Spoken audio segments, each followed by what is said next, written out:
Tonight, a warning from a Florida family who lost everything in Hurricane Michael. Action News Jax Chief Meteorologist Mike Burrish traveled to the Panhandle to hear their harrowing story of survival and the one thing they didn't do before the storm that could have saved their home.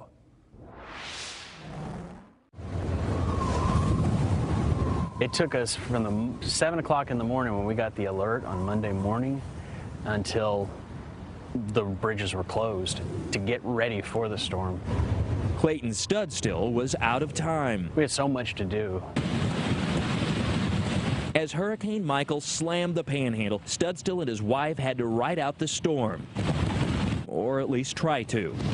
We were fine until we weren't. All that's left of Clayton's beautiful brick home, and it was built in 2003, so it was a sound structure, is left here along the side of the road. The Gulf of Mexico water, the storm surge from Michael, was moving up this road and got several feet deep into the house, so they decided to go upstairs and then into the attic above the garage. We basically had to swim out, and it was extraordinarily difficult because everything in the garage, we were right up there, 14-foot high ceiling, and everything in here was afloat.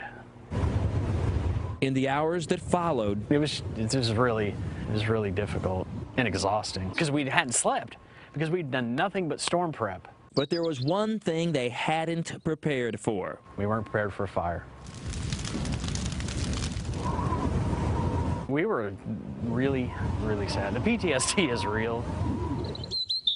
Not much is left after the hurricane.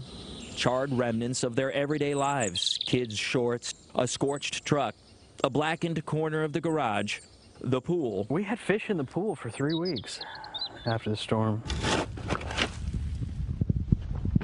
Sweeping his foundation and sifting through ashes. Pretty beads. Is how Clayton spends his weekends now. Throw a couple shovel loads on there, and then you give it a sift. It's been cathartic. There's a nickel. Put that in my pocket. It really is how I've been dealing with the storm. If there's a takeaway, it's turn your gas off and don't count on your utility service provider doing that. It wasn't something that was on my checklist, my to-do list, my preparedness list. I now know how to turn it on and off, but I didn't at the time. It's a lesson that haunts Clayton every day, one he hopes others learn from. Action News Jax First Alert Chief Meteorologist Mike Burrish.